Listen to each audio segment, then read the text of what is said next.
Bien que chaque personne soit câblée différemment, la manière précise dont ces systèmes affecteront le comportement humain dans différentes situations est encore inconnue.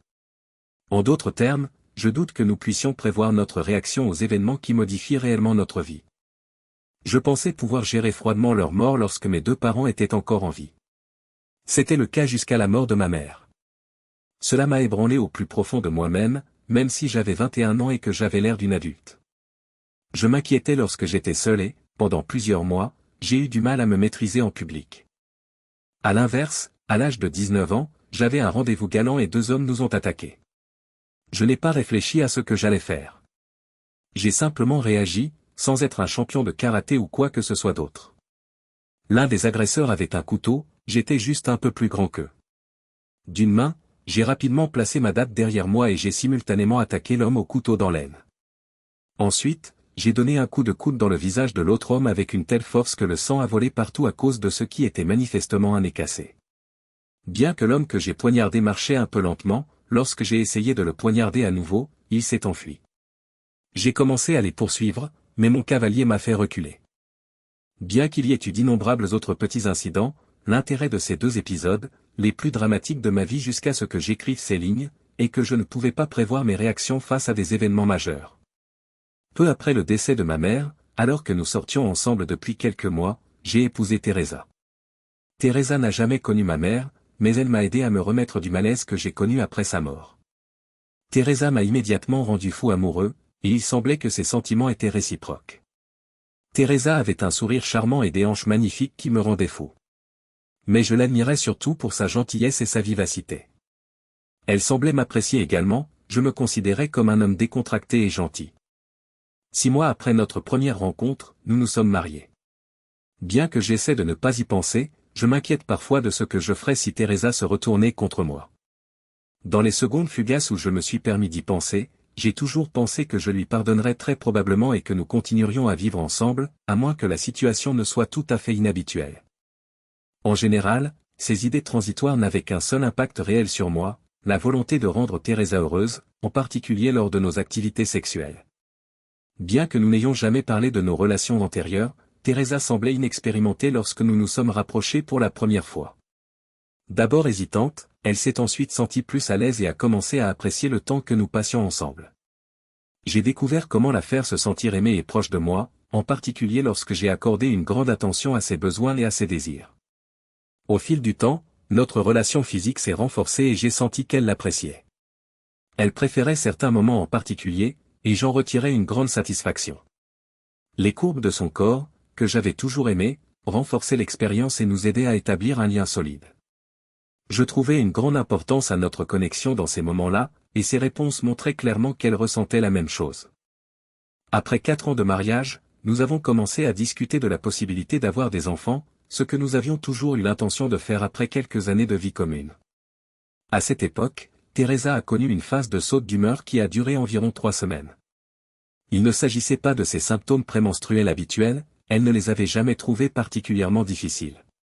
Elle semblait plus distante et introspective, sauf pendant nos moments d'intimité. Elle balayait généralement mes questions sur son humeur, l'expliquait par le stress lié au travail ou répondait d'une manière qui ne semblait pas tout à fait crédible. Elle travaillait comme entraîneur personnel. À quel point pouvait-elle être stressée? Puis, un vendredi soir, alors que je rentrais dans notre appartement à 2 chambres, elle m'a dit, « Blake, chéri, il faut qu'on parle. » Tous les hommes détestent ces mots. Je me suis assis dans le salon en face d'elle, qui sirotait du vin dans un verre avec une expression plutôt détachée sur son visage, et j'ai dégluti difficilement. « Chéri, tu veux de l'eau ?» me dit-elle. « Pas du tout », ai-je répondu, « ça va. » « Est-ce que cela correspond à ton humeur des 3 dernières semaines ? » « Absolument, oui. Penser à avoir des enfants me rend mal à l'aise et malheureux. Je suis très motivé. Je dois mettre notre mariage en veilleuse pendant un certain temps, le temps de mettre de l'ordre dans mes idées. Après cela, nous pourrions à nouveau être ensemble de façon permanente et avoir 3 ou 4 enfants. Une pause ? Qu'est-ce que cela veut dire ? Aucun d'entre nous n'est professeur d'université. J'ai certainement crié plus que je n'ai répondu. Chérie, il n'y a pas lieu d'être grossier. Juste une petite pause, a-t-elle répondu en évitant de me regarder dans les yeux, probablement pas plus d'1 mois. J'ai répondu, ne me souvenant pas d'une pause incluse dans nos vœux ou nos préparatifs. Je sais, mais pour moi, les choses sont devenues vraiment compliquées. J'ai vraiment besoin d'un peu de temps libre. Ta destination est rester ici, ai-je répondu, peut-être de manière plus conciliante. Je peux rester dans l'appartement de 2 chambres de ma copine Karen pendant un mois ou ce qu'il faudra, sa colocataire vient de déménager. Ce n'est qu'à ce moment-là que j'ai découvert que nos 2 plus grosses valises étaient posées près de la porte d'entrée, bien rangées. Je suis très perspicace. C'est vrai? Elle s'est levée et s'est approchée de moi après avoir fini son vin. Je t'appellerai dans un jour ou 2. Je me suis levé à mon tour. J'ai tendu la main pour la serrer dans mes bras. Je l'ai supplié, la voix brisée, s'il te plaît, ne pars pas. Je dois le faire, ma chérie. Je t'aime, a-t-elle répondu en m'embrassant, le regard réfléchi. Pourriez-vous m'aider avec les bagages, a-t-elle demandé en souriant, et elle m'a donné un autre petit baiser. Comme un porteur infortuné, je l'ai suivi jusqu'à sa voiture en portant les bagages. Je les ai mis dans le coffre et l'ai à nouveau exhorté à ne pas partir. Elle m'a répondu par un dernier petit baiser et est partie en me faisant un signe d'adieu. J'ai tenu bon jusqu'à mon retour à l'appartement, puis j'ai complètement craqué, comme le jour où ma mère est morte. Pendant tout le week-end, je n'ai pensé qu'à récupérer Teresa. Je suis sûr que j'ai laissé des messages sincères sur le portable de Teresa. Lorsqu'elle m'a appelé, elle m'a remercié pour les roses que je lui avais envoyées au travail. Dès la première sonnerie, j'ai répondu, j'avais l'impression que, pour elle, c'était une réponse triste. En fait, pour moi, les 3 semaines suivantes s'annonçaient comme une véritable torture. Naturellement, mes circonstances ont eu un impact sur mon travail, cependant, heureusement, j'ai un travail où je n'ai pas trop à traiter avec les gens si je ne le veux pas et où j'ai un employeur compréhensif. Elle a cependant remarqué ma mélancolie, après environ 2 semaines et demie de désespoir, un mercredi matin, elle m'a posé une question sérieuse. Qu'est-ce qui ne va pas chez toi, Blake? En 3 semaines, tu es passé de l'un de mes 2 meilleurs employés à un tas d'ordures sans valeur. Pourquoi ta tête est-elle tournée vers ton cul? Belinda m'a cherché. Belinda a une personnalité étonnante et ne se retient pas de s'exprimer, comme vous pouvez le voir. Elle est intelligente, elle a 5 ans de plus que moi, elle a une apparence un peu supérieure à la moyenne, mais sa silhouette est aussi remarquable que sa personnalité. Elle mesure 180 cm. Je m'excuse, Belinda. J'ai des problèmes personnels qui m'ont détourné de mon travail. Notre mariage a souffert d'un hiatus de la part de ma femme. Qu'est-ce que tu as dit, aboitait-elle. J'ai commencé à m'expliquer tranquillement. J'avais l'impression d'être un petit enfant qui la regardait de haut avant qu'elle ne me coupe brusquement la parole, bien que je sois 10 cm plus haut qu'elle. Je comprends ce que cela implique.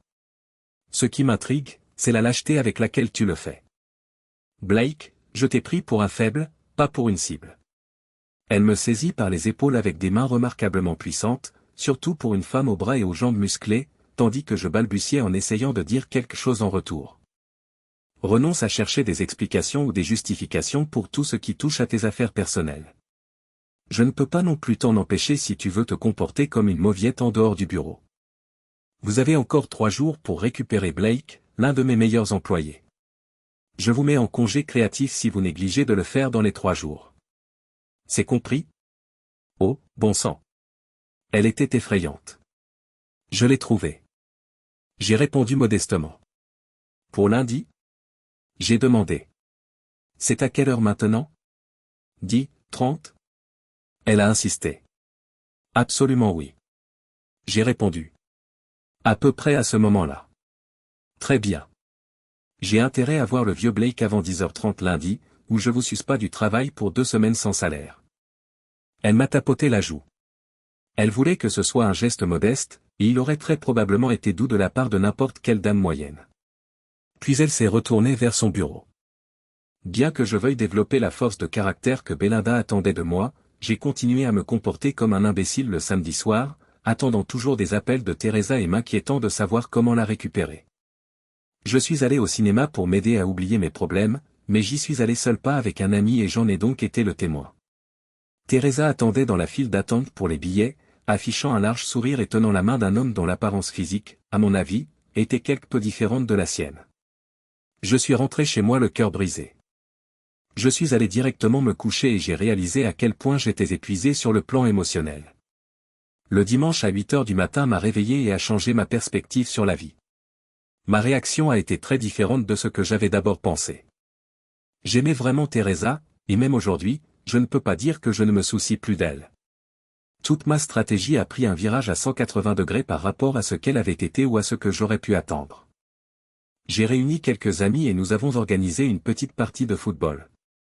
3 d'entre eux m'ont suivi pour déjeuner plus tard, puis j'ai commencé à chercher un nouvel appartement. Après l'expiration du bail, nous vivions dans notre appartement au mois le mois.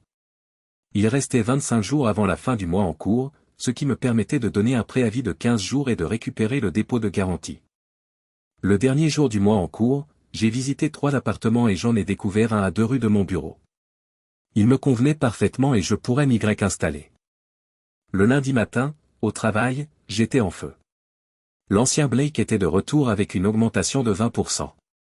Belinda est restée silencieuse. Elle s'est contentée de sourire. Pendant la pause déjeuner du lundi, j'ai rencontré une vieille connaissance qui venait de divorcer et qui m'a recommandé un avocat spécialisé dans les divorces. Elle s'est esclaffée en mentionnant celui que son ex-mari avait choisi. Quand il le faut, c'est le requin le plus méchant de l'eau, dit-elle en notant son nom et son numéro de téléphone, mais il peut être raisonnable quand il le faut. Avant de retourner au travail, je l'ai appelé et j'ai fixé un rendez-vous pour le mercredi. À 18h30, j'étais encore au travail en train de me métamorphoser. La seule autre personne présente était Belinda. J'ai transféré l'appel de Teresa sur mon téléphone portable vers la messagerie vocale. Belinda partait au même moment. « Tu as suivi mon conseil, je vois », a-t-elle souri alors que nous prenions l'ascenseur ensemble. « C'est vrai. C'est vrai. Je ne voulais pas que tu me donnes un coup de pied au cul, ai-je rétorqué avec un sourire. En rentrant chez lui depuis votre appartement vacant, demanda-t-elle. Pas du tout. D'abord, je vais aller à la salle de sport. J'ai attrapé mon sac de sport, puis j'ai pris un repas. Et vous? J'ai demandé. C'est comparable, dit-elle en riant et en prenant son propre sac de sport. Où est-ce que tu t'entraînes? Demandai-je. Au Planet Fitness, à l'angle de Harvey et Forest, a-t-elle répondu. Et toi? Au Planet Fitness à l'angle de la 23e rue et d'Essex, ai-je répondu avec un petit rire. Elle a souri. Viens te concentrer sur Harvey ce soir, et après l'entraînement, je t'offrirai un dîner pour fêter ton retour à la vie. Marché conclu, ai-je dit. Travailler avec Belinda était exigeant pour 3 raisons différentes. Ne pas le montrer était difficile lorsqu'elle râlait et gémissait pendant les séances d'entraînement. Son corps réchauffé était magnifique. Elle était ma superviseuse, et c'était donc une leçon d'humilité que, à l'exception de quelques mouvements du haut du corps, elle puisse m'égaler ou me surpasser dans tout ce que je faisais avec l'équipement. 2 choses faisaient que l'entraînement avec Belinda valait vraiment la peine. Elle semblait connaître tout le monde et avait un corps incroyable qui me motivait vraiment. D'autant plus que tout le monde la saluait et qu'elle me présentait, il était impossible de ne pas être d'humeur agréable en sa présence. Après la séance d'entraînement, nous avons pris un excellent dîner platonique au Olive Garden, puis nous nous sommes quittés en nous saluant mutuellement. Mais ce soir-là, pour la première fois de ma vie, j'ai commencé à voir Belinda comme un objet sexuel et non plus seulement comme ma patronne. En sentant son corps contre le mien, j'ai eu envie de la rapprocher et de l'embrasser doucement des 2 mains. Les 2 jours suivants, j'ai simplement ignoré les appels de Teresa une fois, alors que j'attendais un rendez-vous dans le bureau d'un avocat bien connu. L'avocat s'appelait Bill Bett. J'ai dit à Bett que je voulais divorcer pour cause de différends irréconciliables et que je voulais rester vague. Si je voulais qu'il parle en mon nom, il insistait pour que je raconte toute l'histoire, je lui ai donc donné un bref résumé et j'ai répondu à une vingtaine de questions perspicaces. Très bien, Blake, je vais vous représenter, a-t-il dit après avoir obtenu une bonne réponse à la dernière question. Il a ajouté, voici mon barème d'honoraires. J'ai haussé un sourcil. Même si ce ne serait pas donné, compte tenu de ma vision actuelle de la vie, je pensais que c'était de l'argent bien dépensé au cas où les choses se compliqueraient. Vous devriez être prêt à ce que l'avocat de votre femme suggère une conférence de réconciliation. S'il le fait, 3 juges sur 4 dans cette juridiction l'approuveront. Comment trouver le 4e juge? J'ai souri. Un tirage au sort, de ce genre. Désolé, mais je ne peux rien faire pour y remédier. En fin de compte, vous ne devriez pas trop dépenser puisque vous n'avez pas d'enfants et peu de biens à partager. Ce ne sera qu'un ennui, puisque vous devrez faire comme si vous vouliez la réconciliation, même si vous vous y opposez absolument. Vous y êtes tout à fait opposé, en fait, demanda-t-il. Absolument, ai-je répondu avec l'attitude la plus austère possible, sans plaisanter ni sourire. Quand les documents seront-ils prêts?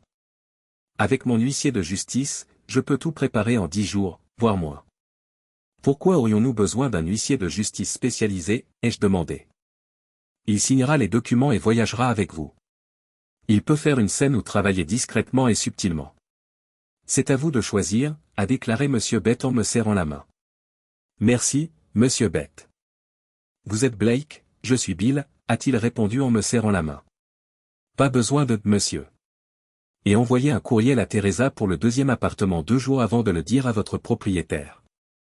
Le soir même, Teresa a envoyé un courriel et j'ai reçu 3 autres appels. J'ai ignoré chacun d'entre eux. Elle a probablement été déconcertée par le fait que je ne répondais plus à ses appels. Le lendemain, j'ai envoyé rapidement un courriel à Teresa. À moins que vous ne signiez personnellement un nouveau bail, je ferai savoir demain au propriétaire que je déménage. Le dernier jour du mois, j'emménagerai dans un autre appartement.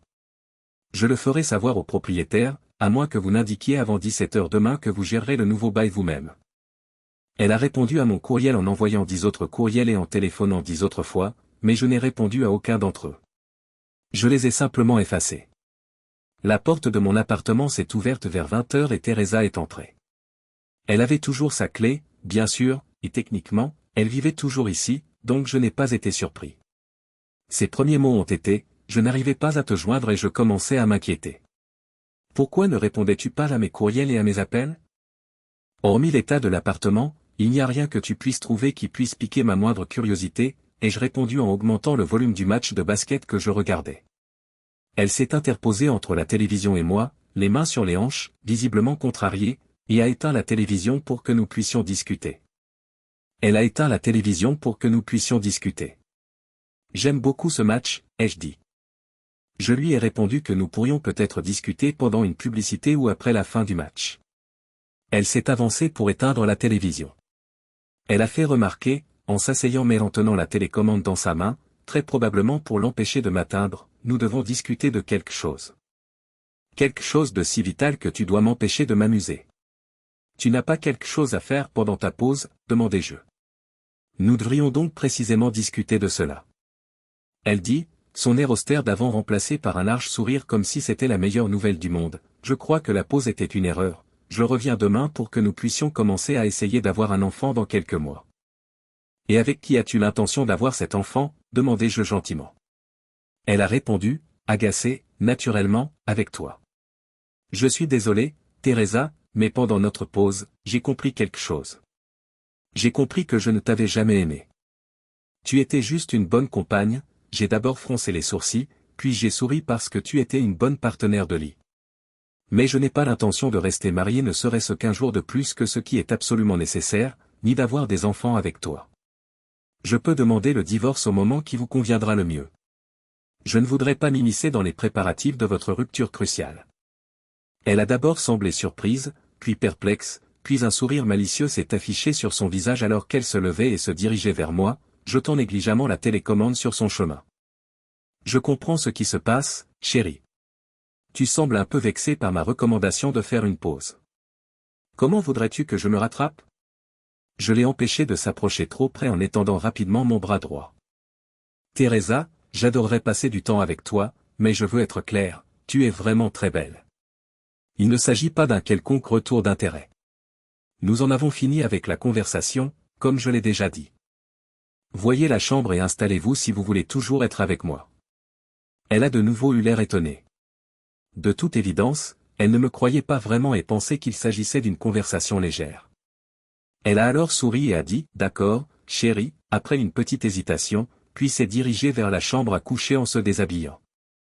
Il faut savoir que je n'avais été proche de personne depuis son départ, il y a presque un mois. Et pendant la majeure partie de cette période, j'étais tellement déprimé que je n'avais ressenti le besoin de me laver qu'une seule fois. Pourquoi devrais-je refuser une telle chance ?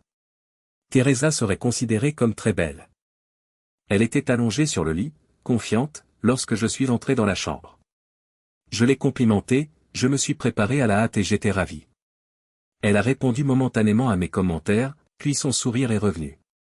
Elle a soupiré doucement tandis que je l'embrassais et la touchais légèrement. Quelques minutes plus tard, nous nous sommes rapprochés et elle semblait plus passionnée que jamais. Nous avons passé un bon moment tous les deux, à la fin, elle s'est allongée sur mon torse. Je l'ai doucement éloignée et lui ai froidement conseillé de se laver lorsque l'intensité est retombée. Elle a cru que je plaisantais. J'évite de le faire, a-t-elle dit en souriant. Je suppose que je vais reprendre mon jeu, ai-je répondu et je me suis levé. Elle m'a gentiment ramené en arrière, puis a rapidement adopté un faux sourire. Est-ce un élément de ma pénalité, demanda-t-elle, suivant très naturellement le mouvement. Sa surprenante coopération et son mouvement m'ont à nouveau séduit. Peu de temps après, nous étions de nouveau proches et l'intensité de l'événement montait en flèche. C'était l'un des événements les plus inoubliables que j'ai jamais vécu, car le son qu'elle produisait m'enveloppait vraiment dans l'expérience. Ce soir-là, je ne suis pas retourné au match. Nous avons eu 2 autres moments d'intimité, l'un à notre manière habituelle et l'autre d'une manière qu'elle n'a guère acceptée à cause du désordre. Je me suis levé avant Teresa et j'ai préparé mon petit déjeuner le lendemain matin. Elle n'est rentrée dans la cuisine qu'à mi-chemin. Elle ronronna, quelque chose sent délicieusement bon, ou peut-être que tous mes sens sont aiguisés par l'incroyable nuit que nous avons passée, dit-elle en riant. Je n'ai pas répondu. Et où est mon petit déjeuner? Elle a demandé, en regardant le plat contenant les restes de l'omelette que j'étais en train de manger. Il y a des œufs dans le réfrigérateur, ai-je répondu en faisant un geste paresseux. Elle s'est alors assise à côté de moi, l'air un peu perplexe. Que allons-nous faire aujourd'hui après le travail, demanda-t-elle avec espoir. Je vais faire de la musculation et ensuite dîner rapidement, je ne sais pas trop ce que tu vas faire, ai-je répondu. Elle a répondu nerveusement, j'ai pensé que nous pourrions faire quelque chose ensemble ce soir après hier. La nuit dernière n'avait rien à voir avec la punition. C'était juste de la sexualité. Tu t'es vraiment surpassé, je dois dire. J'ai eu l'impression de le savourer plus intensément que je ne l'ai jamais fait, ai-je dit, tout en continuant à manger. Tu es peut-être le meilleur partenaire que j'ai jamais eu. Teresa n'était pas habituée à ce que je lui parle ainsi, mais comment pouvait-elle ne pas y voir un compliment? Je t'ai manqué, a-t-elle commencé lorsque je me suis levé, que j'ai rincé mon assiette, que je l'ai mise dans le lave-vaisselle et que j'ai souri. Salut, salut. Nous pourrions peut-être nous revoir quelque part. Je n'ai pas jeté un coup d'œil en arrière, mais je suis sûr de l'avoir entendu dire, mais en passant la porte, je n'en suis pas sûr. Teresa m'a envoyé plusieurs courriels et notes affectueux ce jour-là au travail. Je n'ai rien dit.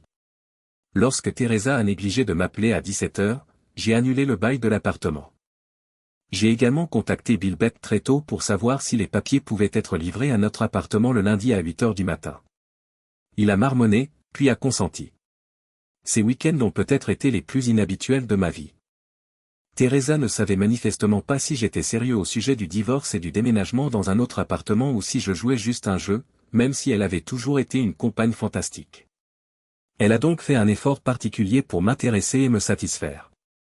Je n'ai pas pu résister à l'envie de lui donner quelques os en l'invitant à dîner le samedi soir et à voir quelques films ensemble le dimanche soir, puisqu'elle a fait tant d'efforts et qu'elle a réussi à me procurer une satisfaction physique plus grande que jamais. Lundi matin, le réveil de Teresa a été assez difficile. Elle, toujours en robe de chambre et sans rien en dessous, s'est approchée de moi alors que je me tenais dans la cuisine, a enroulé ses bras autour de mon cou et a chuchoté, « Oh mon Dieu, Blake. Hier soir, tu n'as jamais été aussi bien. » Je n'en suis pas tout à fait sûr, mais les 4 derniers jours ont été un pur délice.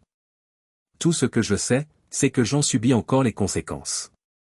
J'avais été particulièrement fort hier soir, l'attrapant par les hanches et la poussant dans les carreaux de la douche. Son flux a été interrompu par un coup frappé à la porte. À 8h du matin, qui peut bien être là, a-t-elle demandé, confuse. Je m'en occupe, dis-je en me dirigeant vers la porte et en l'ouvrant. C'est pour vous, je suppose, ai-je fait remarquer à l'homme bien habillé, arborant un look des années 1960 et portant un fedora. Monsieur Applegate, ce doit être moi, a-t-il répondu. Teresa, ceci est pour votre examen. Passez en robe de chambre, mais gardez-la fermée. Nous ne voudrions pas que Monsieur Applegate ait une crise cardiaque.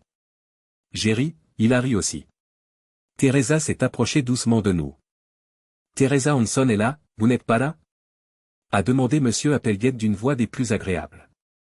Tout à fait. C'est bien moi, dit-elle.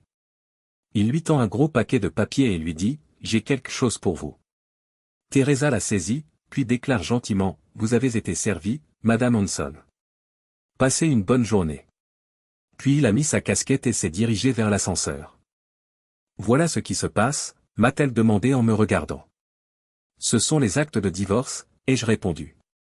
Qu'est-ce qui se passe exactement? Elle a hésité. Elle a déchiré l'enveloppe et jeté un coup d'œil à l'intérieur, apparemment sans me faire confiance. Elle a commencé à verser des larmes. J'ai essayé l'expiation. Le lien était si fort. Je t'adore. Parmi les phrases qu'elle a marmonnées entre deux sanglots, je ne veux pas divorcer. J'ai entouré ses épaules de mon bras. Teresa, regarde-moi.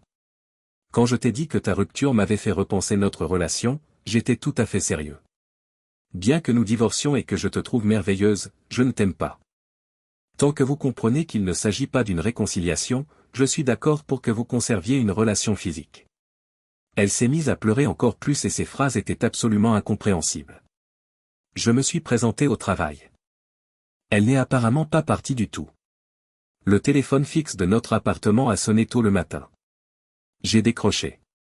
Teresa m'a dit, toujours en pleurant doucement, Blake, le gérant de l'immeuble, est passé pour nous montrer notre appartement. Tu as envoyé une note pour mettre fin au bail, a-t-il dit. J'ai dit que je le ferais si vous ne vouliez pas signer un nouveau bail avant vendredi midi.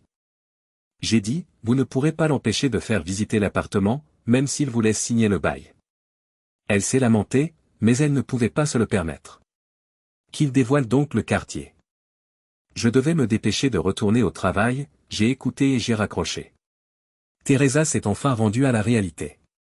S'attendant manifestement à ce que nous nous remettions ensemble d'une manière ou d'une autre, elle a engagé un avocat et loué un appartement au mois.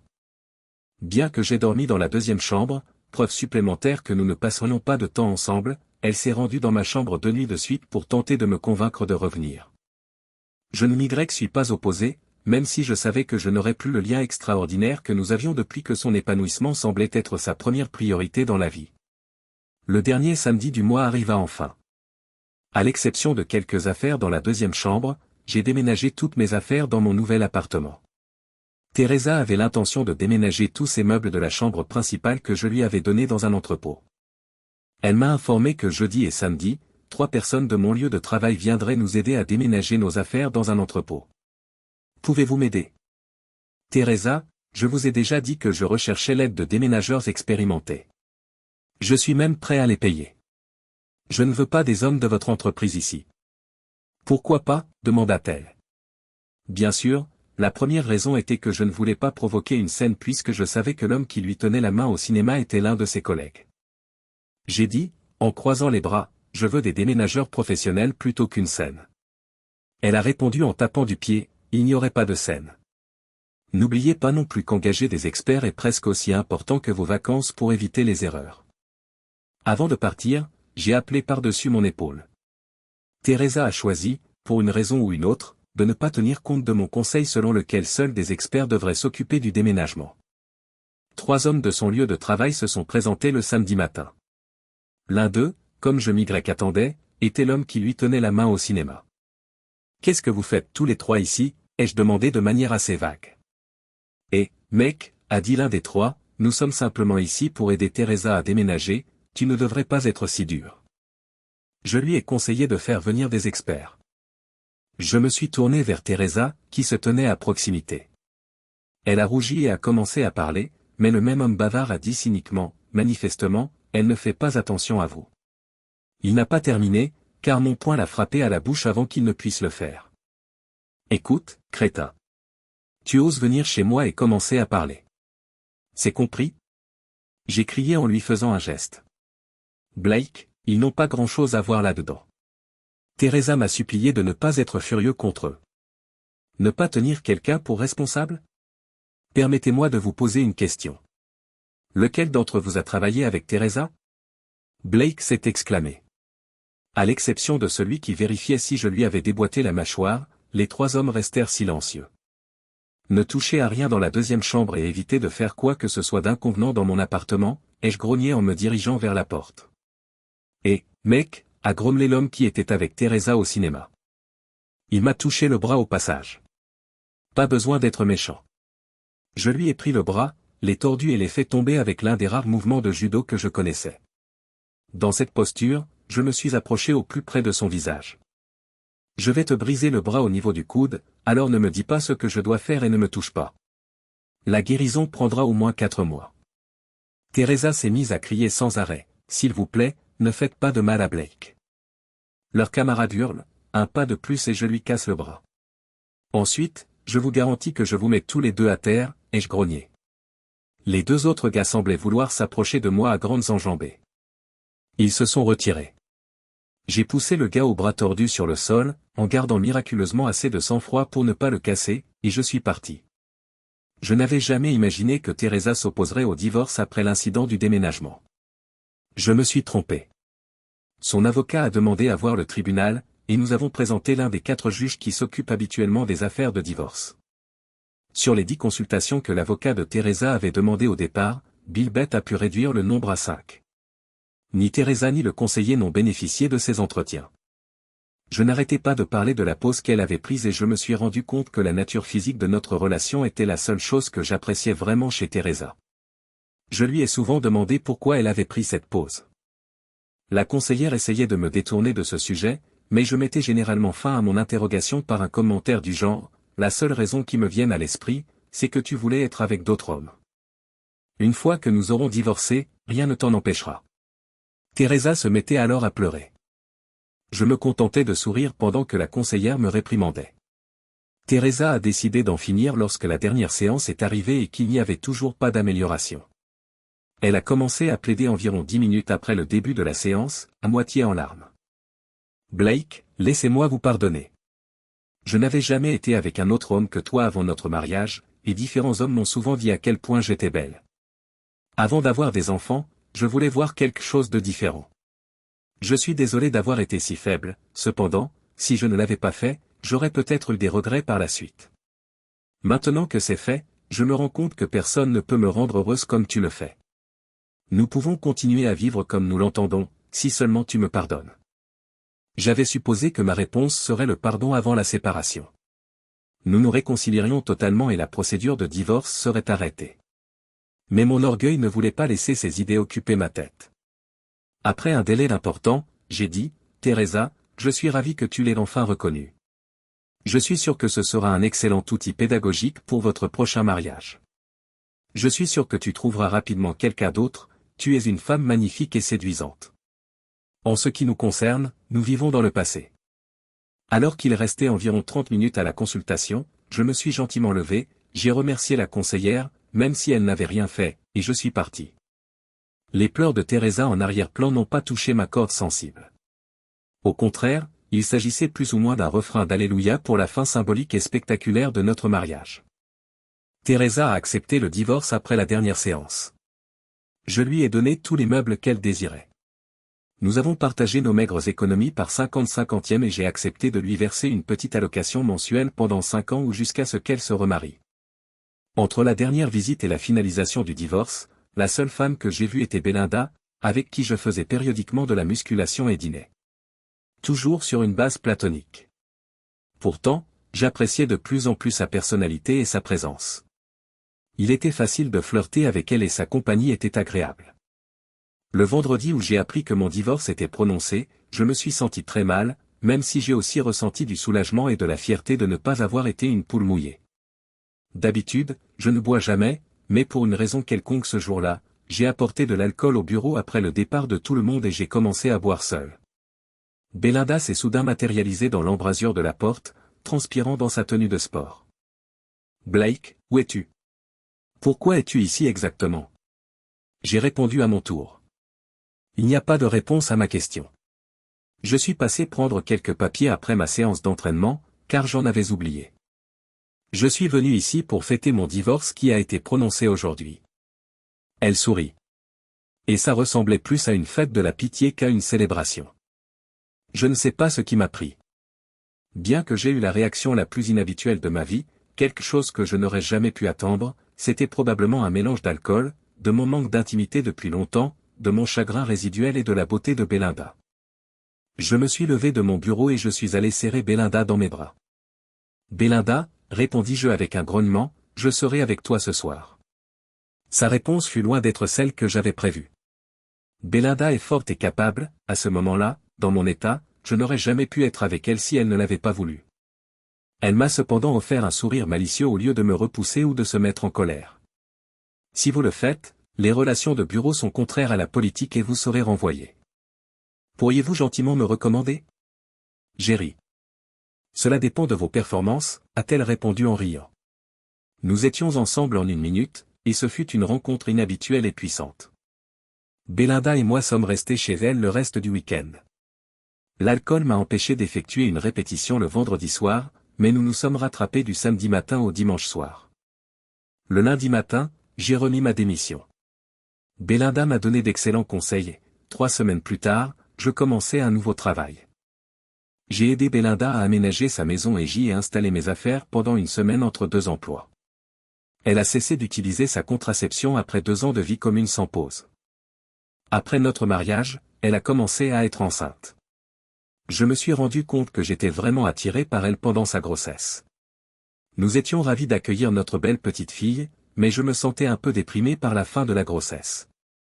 Il semble que je vais l'aider à tomber enceinte une nouvelle fois.